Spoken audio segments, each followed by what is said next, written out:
والإسلام ديني ومحمدا رسول الله ويقيني أدنو إليه ساجدا بجبيني اقبل صلاتي وللصلاة. الحمد لله نحمده ونستعينه ونستغفره ونؤمن به ونتوكل عليه ونعوذ بالله من شرور أنفسنا ومن سيئات أعمالنا من يهده الله فلا مضل له ومن يضلله فلا هادي له ونشهد أن لا إله إلا الله وحده لا شريك له ونشهد أن سيدنا وسندنا ومولانا محمدا عبده ورسوله صلى الله تعالى عليه وعلى آله وأصحابه أجمعين. أما بعد فأعوذ بالله من الشيطان الرجيم. بسم الله الرحمن الرحيم. إن عدة الشهور عند الله 12 شهرا في كتاب الله يوم خلق السماوات والأرض منها 4 حرم ذلك الدين القيم. قال النبي صلى الله عليه وسلم من وسع على نفسه وأهله يوم عاشوراء وسع الله عليه سائر سنته أو كما قال عليه الصلاة والسلام. صدق الله مولانا العظيم وصدق رسوله النبي الكريم ونحن على ذلك لمن الشاهدين والشاكرين والحمد لله رب العالمين. اللهم صل على سيدنا محمد النبي الأمي وعلى آله وبارك وسلم. اللهم صل على سيدنا محمد النبي الأمي وعلى آله وبارك وسلم. اللهم صل على سيدنا محمد النبي الأمي وعلى آله وبارك وسلم. قابل قدر محترم دوستوں اور بزرگوں،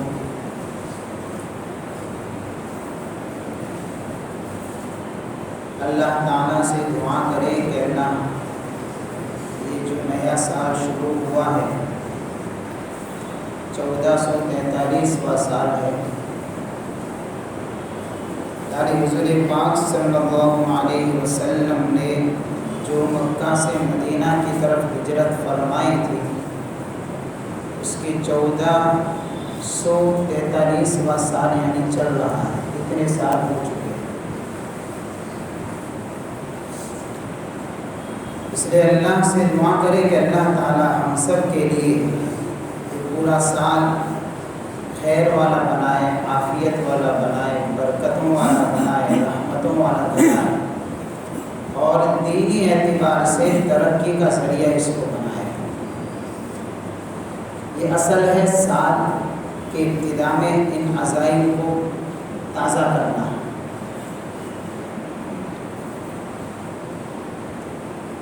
یہ پہلا مہینہ ہے محرم الحرام. اس کے فضائل سے اکثر لوگ واقف ہیں. ایک ہے اس مہینے کی فضیلت اور ایک ہے اس مہینے میں پیش آنے والے بے شمار واقعات جو تاریخی واقعات ہیں. اس کی فضیلت الگ چیز ہے اور اس کے اندر جو واقعات پیش آئے وہ الگ چیز ہے.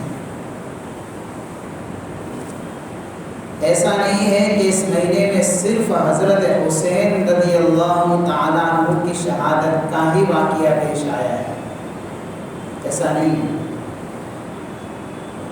اور ایسا بھی نہیں ہے کہ اس مہینے کے اندر جو واقعات پیش آئے اس کا تعلق اس امت کے ساتھ میں ہے، ایسا بھی نہیں ہے۔ جیسے بہت سارے واقعات اس مہینے میں پیش آئے جس کا تعلق اس امت کے ساتھ میں ہے، اس کے علاوہ دوسرے اہم واقعات، اگلے نبیوں کے حالات کچھ اس مہینے میں ایسے بنے اور ایسے واقعات ان نبیوں پر آئے کہ جن کا تعلق اگلے نبیوں کے ساتھ میں ہے۔ مختلف واقعات تاریخی اعتبار سے اس مہینے کے اندر ظاہر ہوئے ہیں، اور ایسا بھی نہیں ہے کہ ان واقعات کی وجہ سے اس مہینے کی فضیلت ہے، یعنی جو اس مہینے کے فضائل کے بارے میں ہم سنا کرتے ہیں، اس کا مطلب یہ نہیں ہے کہ حضرت حسین رضی اللہ تعالیٰ عنہ کی شہادت ہوئی یا دیگر ایسے اہم واقعات پیش آئے اس لیے اس مہینے کے اندر عبادت کرنے کی فضیلت اتنی بڑی ہے، ایسا نہیں، بلکہ یہ مہینہ تو ان 4 مہینوں میں سے ہے جن کو روز اول سے ہی اللہ نے قرآن کے اندر حرمت والے مہینوں میں شمار کیا ہے، تب سے اس کی فضیلت چلی آ رہی ہے۔ بلکہ اس مہینے کے احترام کا یہ عالم ہے کہ اس مہینے کی فضیلت اور اس کا محترم ہونا زمانے جاہلیت کے اندر وہ کفار مکہ جو تھے جن کے پاس اس وقت دین نہیں تھا، ایمان نہیں تھا، وہ لوگ بھی اس مہینے کا احترام کرتے تھے، لیکن حضور کے تشریف لانے کے بعد اس کے مخصوص فضائل بیان فرمائے گئے۔ اسی لیے روایتوں میں آتا ہے اللہ کے نبی صلی اللہ علیہ وسلم نے اس مہینے کے اندر خاص عبادت کی طرف اپنی امت کو متوجہ فرمایا ہے کہ جو جس طریقے سے عبادت کرے گا اس مہینے کے اندر اس کی عبادت کو قابل قدر مانا جائے گا اور باعث اجر سمجھا جائے گا، اس کی عبادت کی قدر کی جائے گی اور اس کے اوپر اس کو اجر سے نوازا جائے گا۔ خصوصاً اس مہینے کے روزوں کے متعلق خاص فضیلت آتی ہے، صرف 9-10 کے متعلق نہیں ہے بلکہ پورے مہینے کے اندر نفل روزہ جو بھی جس طریقے سے بھی رکھے گا اس کی خاص فضیلت ہے۔ وہ فضیلت یہ ہے کہ حضور پاک صلی اللہ علیہ وسلم نے رمضان اور محرم کے روزوں کو زیادہ اہمیت دی ہے فضائل کے اعتبار سے۔ رمضان کے روزے تو ظاہر سی بات ہے وہ تو فرض ہے اور اس کی فضیلت ایک الگ چیز ہے، لیکن اس کے علاوہ اگر کوئی اور مہینے میں نفل روزوں کی طرف ترغیب دی ہے تو وہ محرم کے مہینوں کے روزوں کی ترغیب دی، اور اس کے اندر خاص عاشوراء کے روزے کے متعلق حضور پاک صلی اللہ علیہ وسلم نے یہ ارشاد فرمایا کہ جو عاشوراء کا روزہ رکھے گا اللہ اس کے اگلے 1 سال کے گناہ صغیرہ معاف فرما دیں گے، یعنی اس کی زندگی میں جتنے بھی چھوٹے چھوٹے گناہ ہیں وہ روزوں سے معاف ہو جائیں گے۔ اب مسئلہ رہا بڑے گناہوں کا، تو بڑے گناہوں کی معافی کے لیے توبہ شرط ہے، اس کے بغیر بڑے گناہ معاف نہیں ہوتے، یعنی ایک دن کا روزہ 360 دن کے گناہوں کو دھو دیتا ہے۔ لیکن ساتھ میں یہ بھی فرمایا حضور صلی اللہ علیہ وسلم نے کہ یہودی بھی عاشوراء کا روزہ رکھتے ہیں، وہ ایک روزہ رکھتے ہیں، لہذا ہم کیا کریں، یعنی میری امت کیا کرے کہ میری امت یہ کرے گی کہ 10ویں کا روزہ ان کو رکھنا ہے، جس کا دل چاہے، روایت میں آتا ہے جو رکھنا چاہے تو جس کا دل چاہے 10ویں کا روزہ رکھنا ہے، لیکن اس کے ساتھ میں ایک روزہ بڑھا دینا ہے، اب چاہے 10ویں کے ساتھ میں 11واں روزہ رکھ لے یا 10ویں سے پہلے 9ویں کا روزہ رکھ لے۔ ایسا کیوں؟ ایسا اس لیے کہ یہودی ایک روزہ رکھتے ہیں اور ہمیں یہودیوں کی مخالفت کرنی ہے، لہذا عبادت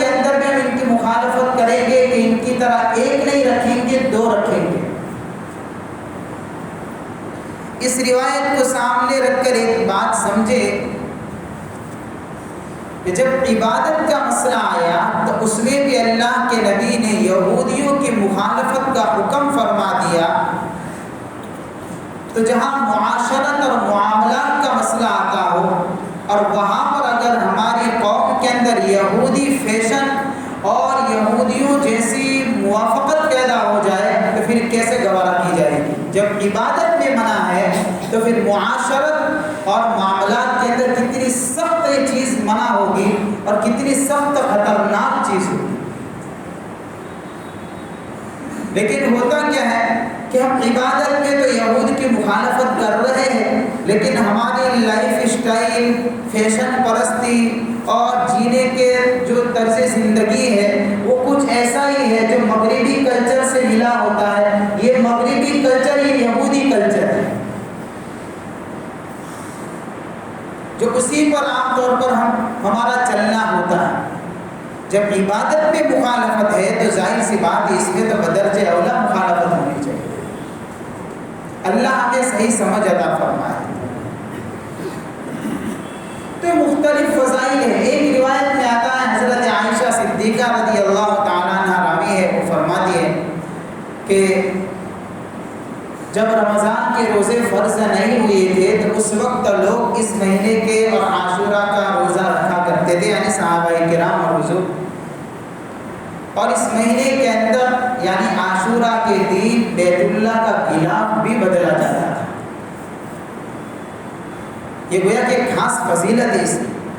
لیکن جب رمضان کے روزے فرض ہو گئے تو حضور نے سارے صحابہ سے اور سارے لوگوں سے فرمایا کہ وہ رمضان کے روزے فرض ہے، لہذا اگر کوئی چاہے تو محرم کے روزے رکھے، کوئی نہ رکھنا چاہے تو کوئی مسئلہ نہیں ہے. یہ حضور نے مسئلہ بیان فرما دیا. ایسے ہی اس مہینے کے اندر ایک فضیلت یہ بھی آتی ہے. اللہ کے نبی صلی اللہ علیہ وسلم نے ارشاد فرمایا من وسع علی نفسہ وأہلہ، جو آدمی اپنے آپ پر اور اپنے گھر والوں پر، اپنے متعلقین پر یوم عاشورہ، عاشورہ کے دن یعنی 10ویں محرم کو کھلانے پلانے کے اندر اور دیگر اخراجات کے اندر کچھ وسعت رکھے گا تو اللہ اس کی روزی میں ایسی برکت عطا فرمائیں گے کہ پورے سال اس کو وسعت والی روزی ملے گی.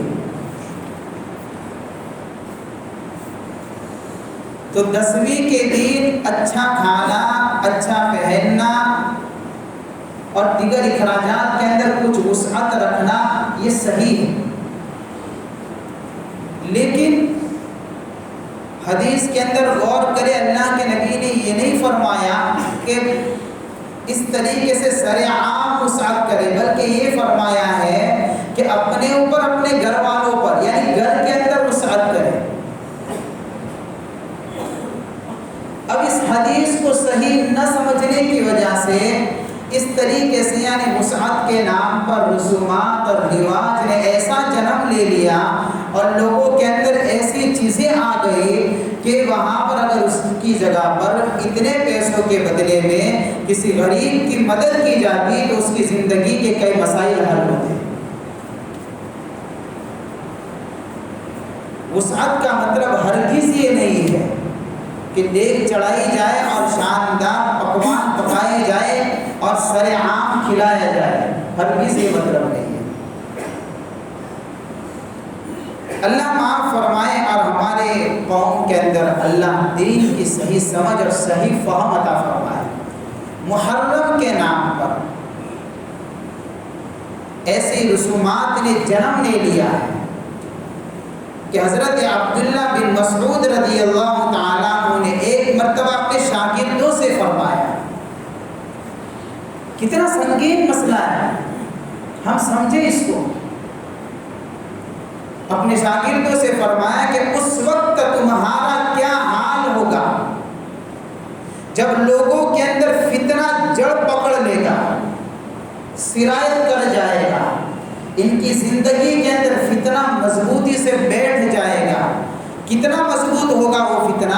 اتنا مضبوط ہوگا کہ 1.5 عمر کے لوگ اس فتنے میں بوڑھے ہو جائیں گے اور جو بچے ہیں اسی فتنے کے اندر جوان لوگ اس فتنے کو سنت سمجھیں گے اور یہاں تک فتوے دیں گے، اگر کوئی اس فتنے سے دور رہے گا تو لوگ کہیں گے کہ اس نے سنت اور دین کو چھوڑ دیا ہے۔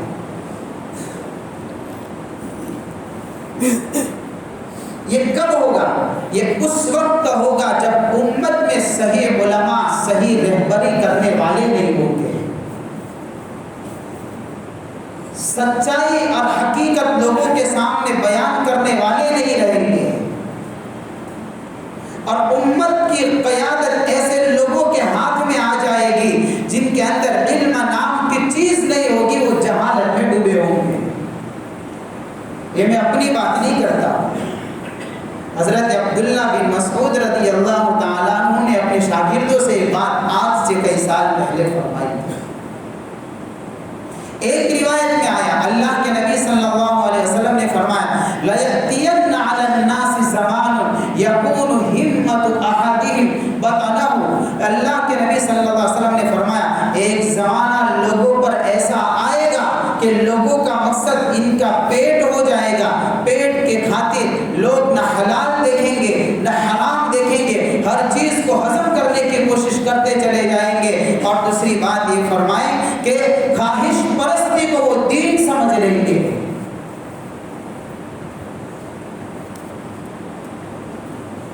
کئی روایت ہے، خواہش پرستی کو دین سمجھ لیں گے، یعنی ان کاموں کو دین سمجھا جائے گا جس کے اوپر طبیعتیں لگیں گی، اور کچھ محفلیں قائم ہوگی، کچھ طبیعت کے اندر لچک اور مچک آتی ہو، جہاں کچھ ڈول تاشے بجتے ہو، جہاں ناچ گانا ہوتا ہو۔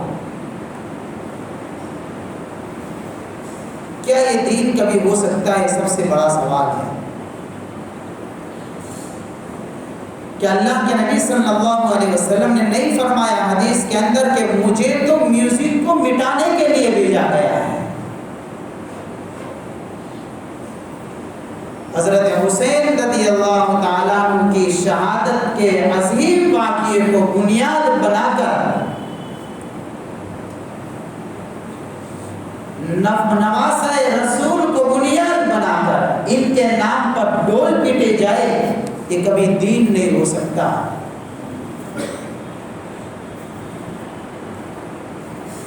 یہ صحیح راستہ کبھی بھی نہیں ہو سکتا ہے۔ یہی تو خواہش پرستی ہے جس کو اللہ کے نبی نے فرمایا کہ اپنی خواہشات کو لوگ دین سمجھیں گے۔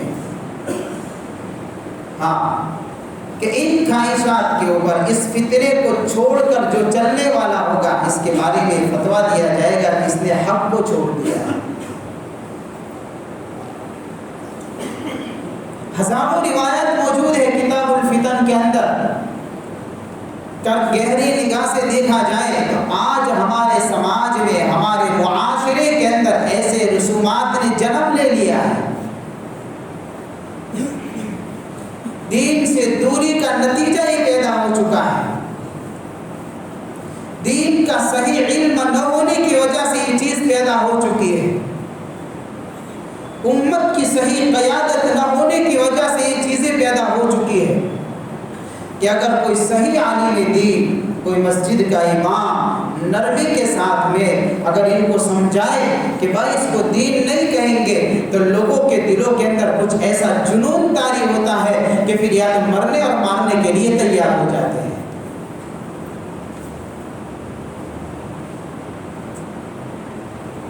یہ حالات ہو چکے ہیں۔ یہ تو 1400 سال پہلے حضور نے فرمایا تھا کہ امت جہالت کے اندھیرے میں کچھ اس انداز سے ڈوبے گی۔ آج ہوا ہے۔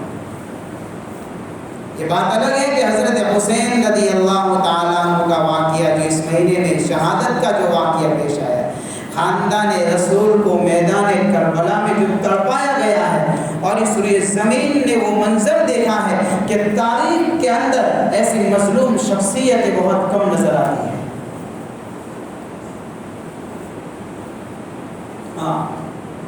میں اس واقعے کو لمبا چوڑا تفصیل سے بیان کرنا نہیں چاہتا، لیکن اصل مسئلہ یہ سمجھانا چاہتا ہوں کہ کے اس واقعے کے ذریعے سے ہمیں کیا سبق سکھایا جا رہا ہے؟ آخر یہ زندگی کا اصل مقصد ہماری زندگیوں میں کیوں نہیں آتا ہے؟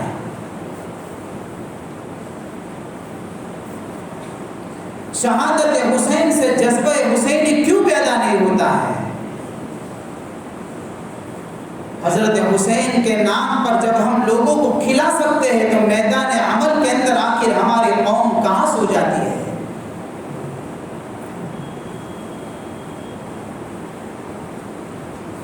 اس واقعے پر جب نظر ڈالتے ہیں تو دو تاریخ خطرناک کردار نظر آتے ہیں، ایک کوفیوں کا کردار اور ایک ابن زیاد کا کردار۔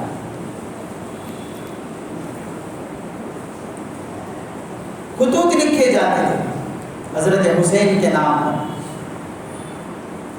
حضرت علی رضی اللہ تعالیٰ عنہ کی شہادت کے بعد کوفیوں نے خطوط لکھے حضرت حسین کو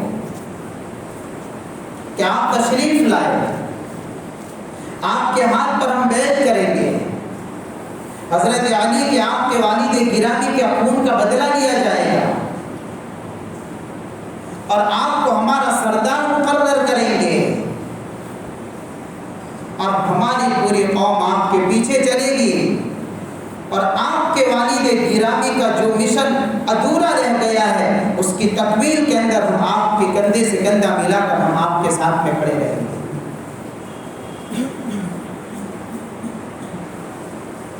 سیرت نگار علماء کرام فرماتے ہیں کہ حضرت حسین رضی اللہ تعالیٰ عنہ کو یہ جو اس مضمون کے خطوط روانہ کیے گئے تھے تقریباً 12,000 خطوط تھے۔ 12,000 خطوط روانہ کیے گئے اس بات کی یقین دہانی کے لیے کہ آپ کی یہاں تشریف اور اس سارے مسائل کا حل آ جائے سے۔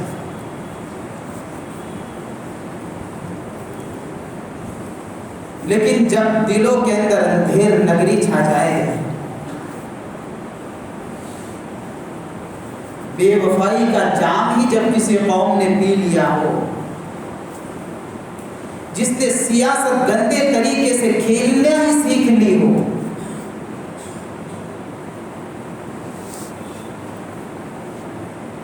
اس سے کیا امید رکھی جا سکتی؟ لیکن خیر حضرت حسین رضی اللہ تعالیٰ عنہ نے جب اتنے سارے خطوط دیکھے، اتنے سارے پیغام پڑھے اور سنے اور دیکھے،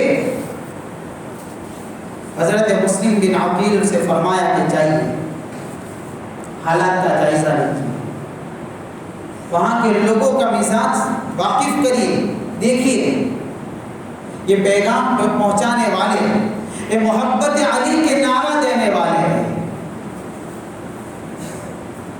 نواسہ رسول پر جان کی بازی لگانے کے نعرے دینے والے، ذرا دیکھیں تو صحیح ان کا بیک گراؤنڈ کیا ہے، ان کے ارادے کیسے ہیں، کیا میدان عمل کے سب میں سب بنا کر کھڑے رہ سکتے ہیں؟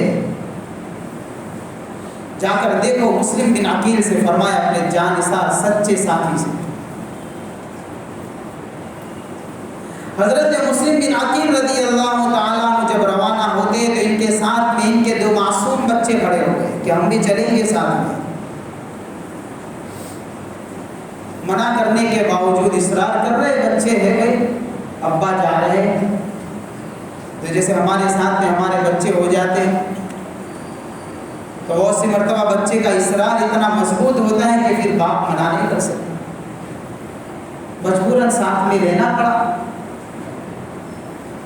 حضرت مسلم بن عقیل نے اپنے 2 معصوم بچوں کو ساتھ میں لے کر سفر شروع کیا ہے، لیکن پتہ نہیں تھا یہ گلشن رسالت کے یہ 2 معصوم پھول یہ کربلا کے میدان کی طرف سفر نہیں کر رہے تھے، بلکہ یہ جنت کے باغ کی طرف سفر شروع ہو چکا تھا۔ یہ کوئی نہیں جانتا تھا۔ جب وہاں پہنچے ہیں کوفیوں نے بڑا بھرپور استقبال کیا ہے، راستے پر کھڑے ہیں، محبت کے نعرے لگاتے ہیں،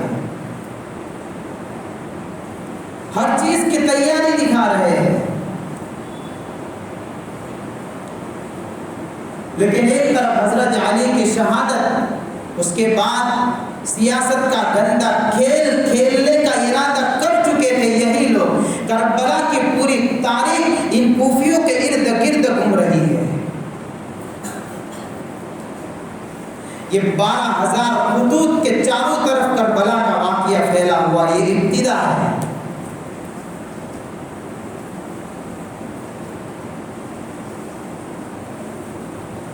حضرت مسلم بن عقیل نے جب اپنا استقبال دیکھا اور یہ محبت بھرے جھوٹے نعرے دیکھے تو وہ تو کیسے سمجھ سکتے تھے کہ تو جھوٹے ہیں؟ وہ دلوں کا حال تو صرف رب کے سوا کون جانتا ہے؟ لیکن ظاہر بتا رہا تھا کہ لوگ کندھے سے کندھے ملا کر کھڑے ہیں۔ اب ادھر سیاست کا گندا کھیل شروع ہو گیا۔ یزید کو پتا چلا کہ مسلم بن عقیل کا استقبال بڑا شاندار ہوا ہے اور معاملہ گڑبڑ لگ رہا ہے، لہذا کوفہ کا گورنر ابن زیاد کو بنا دیا گیا۔ پہلے گورنر کو ہٹا دیا گیا۔ ابن زیاد نے جیسے گورنری کا عہدہ سنبھالا، سخت الفاظ میں تقریر کی، ایسی تقریر کی کہ ان کوفیوں نے جنہوں نے حیدری کا نعرہ لگایا تھا، جنہوں نے حضرت حسین کا ساتھ دینے کا نعرہ لگایا تھا، جنہوں نے حضرت حسین رضی اللہ تعالیٰ عنہ کے ہاتھ پر بیعت کرنے کے دعوے کیے تھے، اس سارے کے سارے لوگوں نے جب ابن زیاد کی تقریر سنی ہے تو سب کے اوپر سانپ سونگ گیا، ایک بھی پاس میں کھڑا نہیں تھا، سب بھاگ نکلے ہیں۔ ہاں، اصل کمال تو میدان عمل کے اندر ہے، نعرے بازی سے کام نہیں چلا کرتا۔ اب دیکھیے اس میدان عمل میں کون کھڑا ہوا نظر آتا ہے؟ سارے کے سارے کوفی بھاگ نکلے۔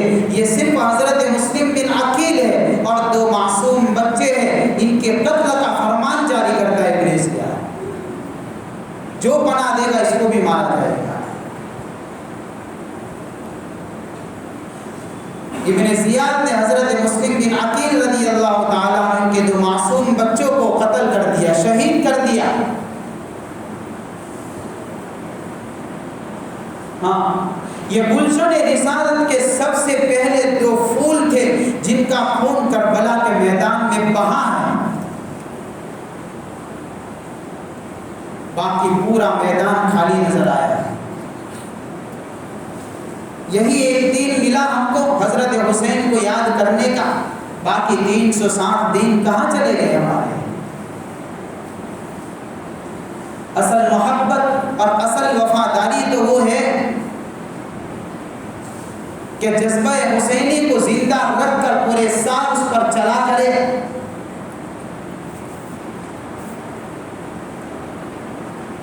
صرف ایک دین کو منا کر کام ختم کرنے سے کوئی کامیاب نہیں ہو سکتا ہے۔ شریعت کا تو اصول ہے، جو میدان عمل میں اترے گا اللہ اس کے لیے کامیابی کے پروانے سنائے گا۔ ہاں، اس طریقے سے کام نہیں چلتا۔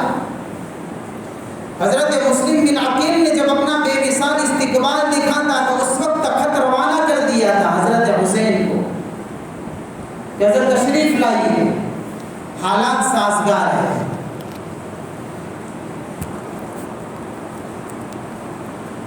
راستے میں جب پہنچے اپنے لشکر کے ساتھ، اپنے خاندان کے ساتھ میں، تب پتا چلا ہے کہ حضرت مسلم بن عقیل کو تو شہید کر دیا گیا ہے۔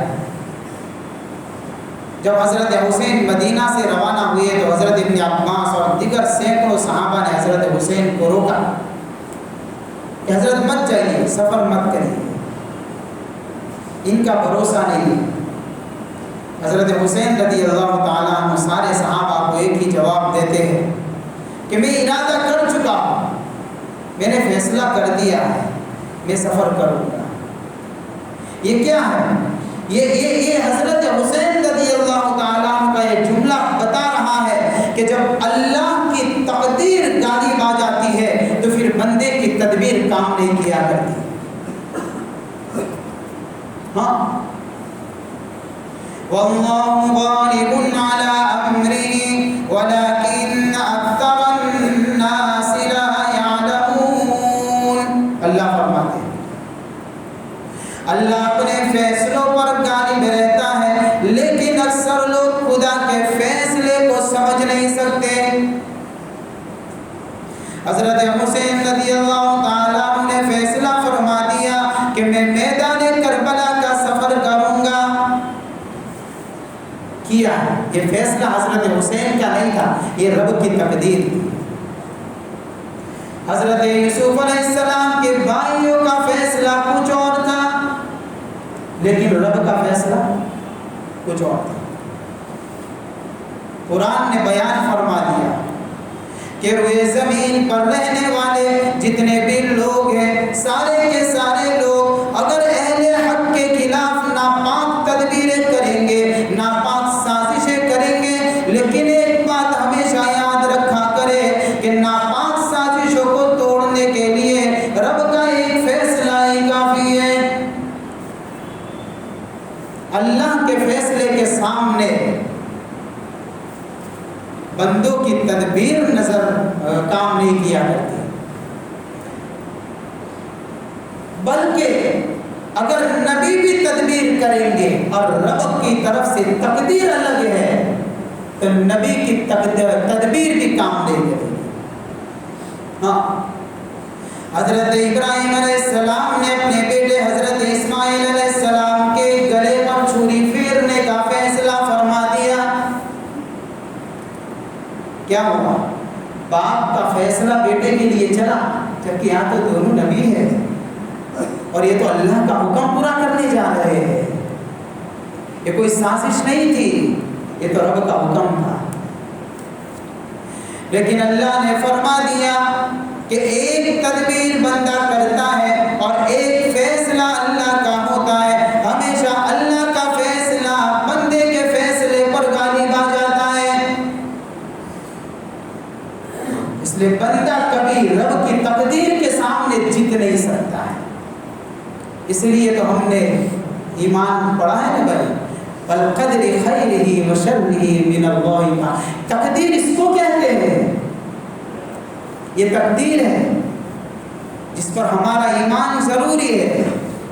حضرت حسین کے سفر میں یہ تقدیر سکھائی ہے کہ جہاں اللہ کا فیصلہ ہوگا وہاں پر بندے ہزاروں فیصلے کر ڈالیں گے، لیکن حضرت حسین کا واقعہ سبق دے رہا ہے کہ ایک بات یاد رکھنا، روئے زمین پر بسنے والوں، اے نبی کے امتیوں، ہمیشہ یاد رکھنا واللہ غالب علی امرہ ولکن اکثر الناس لا یعلمون. غالب تو اللہ کا امر ہی رہے گا. یاد حضرت حسین نے طے کر دیا سفر کرنا ہے. راستے میں پتہ چلا حضرت مسلم بن عقیل کو شہید کر دیا گیا. کیا کریں گے؟ سارے لوگوں کو جمع کیا کہ میں نے تو فیصلہ کر دیا کہ حضرت جب آپ کا فیصلہ ہے تو ہم بھی چلیں گے. اللہ ہمارا حامی اور ناصر ہے. جیسے ہی کوفہ پہنچتے ہیں تو بے وفا ابن زیاد کی بے وفا فوج بے راستہ روکا ہوا نظر آیا. ہاں پوری بے وفا فوج کھڑی ہو چکی تھی، داخلہ نہیں ملے گا. حضرت حسین کہتے کہ میں آیا نہیں، مجھے تو بلایا گیا ہے. ہاں میں آیا کہاں، مجھے تو بلایا گیا ہے، خطوط بھیجے گئے ہیں. اس لیے 3 کام کرو. مسئلے کے حل کے لیے 3 رائے دی ہیں، 3 مشورے دیے. جب آپ لوگوں نے اس طریقے سے کام ہی کر ڈالا ہے تو مجھے واپس جانے دو. میں جا رہا ہوں، تم جانو تمہارا کام ہے. جنگ نہیں، بس بات ختم کر ڈالا. میں اپنے راستے پر، تم اپنے راستے پر. اگر یہ شرط منظور نہیں ہے تو مجھے یزید سے ڈائریکٹ ملاقات کرنے کا موقع دے، میں بات کرتا ہوں۔ اگر یہ بھی شرط منظور نہیں ہے تو اسلامی سلطنت کے حدود میں مجھے چلے جانا تھا۔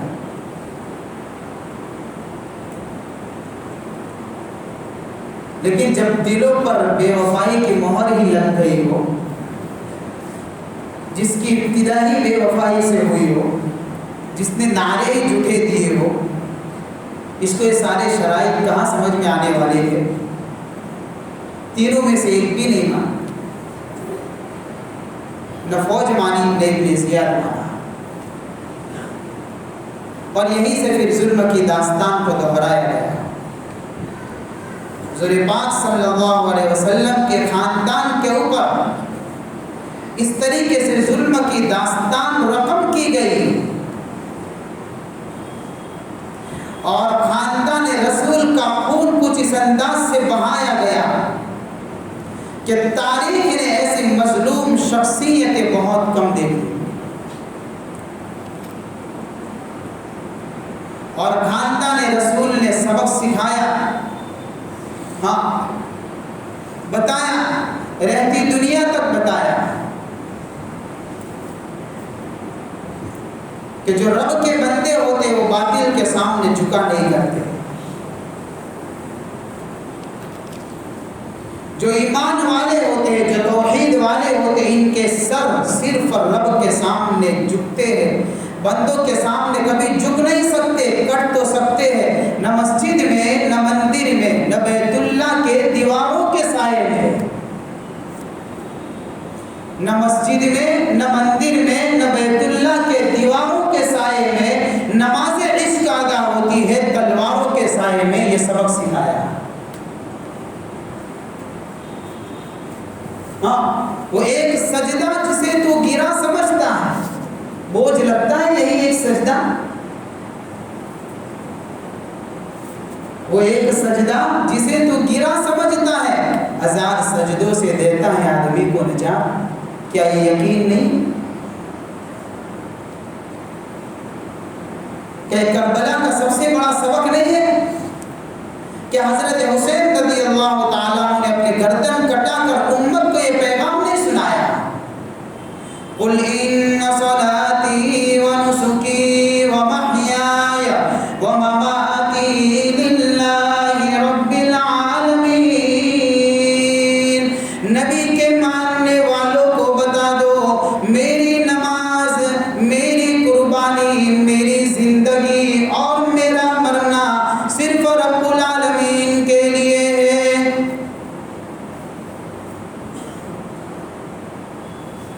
آج یہی شہادت حسین کے نام پر ہزاروں لوگ نمازوں کو ضائع کر دیتے ہیں، اور اس کو ایمانی پاور سمجھا جاتا ہے۔ یہ دین نہیں ہے، یہ دین نہیں ہے میرے بھائی، یہ دین سے دوری کی نشانی اور علامت ہے۔ اس طرز زندگی کی طرح جینے کی کوئی تعلیم شریعت میں کبھی بھی نہیں ملی۔ حضرت حسین کا واقعہ کربلا کے میدان میں وہ سارے سبق سکھاتا ہے جو حضرت عثمان کے واقعے نے حضرت حسین کو مدینہ کی عثمانی یونیورسٹی میں حضرت حسین کی تربیت کی تھی۔ ہاں، حضرت حسین کی تربیت مدینہ عظیم الشان وہ یونیورسٹی جس کے مین ہیڈ اور پرنسپل عثمان غنی رضی اللہ تعالیٰ عنہ تھے، جن کی زندگی نے حضرت عثمان کی تربیت کی تھی اور سبق سکھایا تھا کہ حسین زندگی میں جب ایسے حالات آئے کہ تم کس طریقے سے کس طریقے سے تم چلو گے،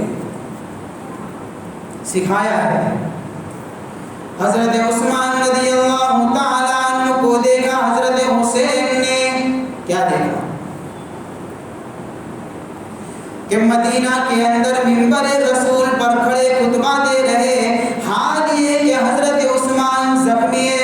حضرت حسین رضی اللہ تعالیٰ عنہ نے بھی کربلا کے میدان میں زخمی دل کی حالت میں خطبہ دے دیا۔ یہ یونیورسٹی یونیورسٹی کا سبق ہے جو سکھایا گیا. اگر عثمان داماد رسول ہے تو حسین نواز رسول ہے، یہ سبق سکھایا ہے. تربیت وہاں ہوئی تھی. یہ تربیت کا مسئلہ ہے میرے بھائی. ہماری زندگیوں کو جو تربیت کا جو پانی ملے گا وہ ان پاکیزہ سیرتوں سے ملا کرتا ہے. حضرت حسین رضی اللہ تعالیٰ عنہ نے دیکھا عثمان کے لیے مدینہ میں پانی روک دیا گیا، 40 دن تک تڑپایا گیا اور عثمان مدینے کے پیاسے بن گئے. حضرت حسین رضی اللہ تعالیٰ عنہ نے حضرت عثمان کی زندگی سے سبق سیکھا. حسین مدینہ کربلا کے پیاسے بن گئے. جب تربیت اس انداز سے ہوتی ہے تو کارنامے ایسے ہی ظاہر ہوتے ہیں.